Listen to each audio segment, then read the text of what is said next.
2021 වසරේදී රොනාල්ඩෝ සහ ඔහුගේ සහකාරිය ජෝර්ජිනා රොඩ්රිගස් ලෝකයට සුබ ආරංචියක් ලබා දුන්නා. ඔවුන් පැවසුවේ ඔවුන් නිවුන් දරුවන් බලාපොරොත්තුවෙන් සිටින බවයි. ලෝකයේම ආදරය දිනාගත් පාපන්දු තරුවක්, ජයග්‍රහණ දහස් ගණනක් ලබාගත් වීරයෙක්.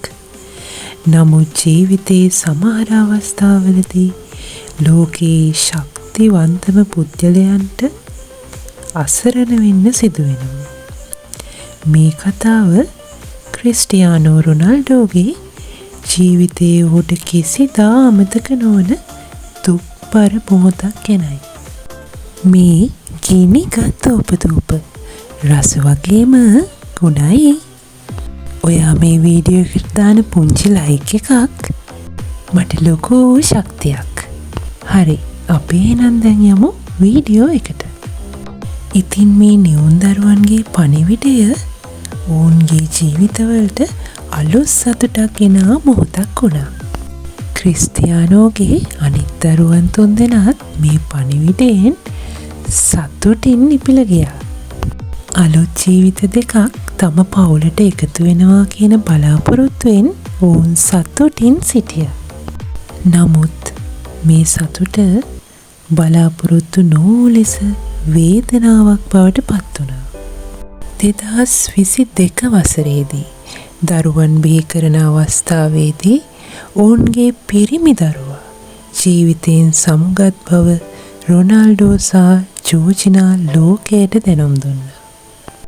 එය ඕනෑම මවකට සහ පියෙකුට මුහුණ දීමට සිදුවන අතිශය දුෂ්කර අත්දැකීමක්.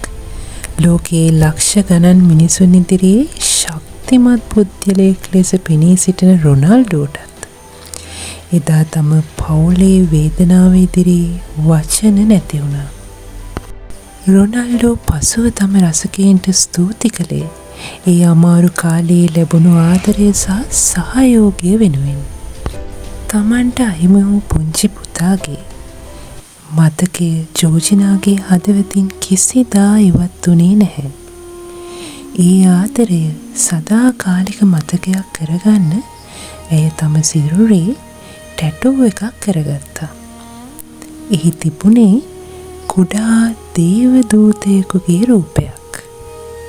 තමන්ගේ අනික් දරුවන්ගේ අත්අකුරු වලින් ලියුණ මමා යනුවෙන් සඳහන් වන ටැටූ එකක් ඇයගේ අනිත් අතේ ඔබට දකින්නට පුළුවන්. සමහර මතකයන් අපේ ඇස්වලින් නොපෙනුනත් ඒවා හදවතේ හැමදාම ජීවත් වෙනවා. මේ කතාවෙන් අපිට පෙනෙන්නේ ක්‍රිස්ටියානෝගේ ජීවිතේ තවත් පැත්තක්. ජයග්‍රහණ, මුදල් සහ ප්‍රසිද්ධියට වඩා පවුලේ ආදරය කොතරම් වටිනවාද කියන සත්‍යයි. මේ කතාවෙන් අපි යමක් ඉගෙනගෙන ඉදිරියට යමු. මේ වගේ කතා තවත් බලන්න අපිව සබ්ස්ක්‍රයිබ් කරගෙන ලයික් එකකුත් දාගෙනම යන්න. ඊළඟ වීඩියෝ එකෙන් යලිත් හමු.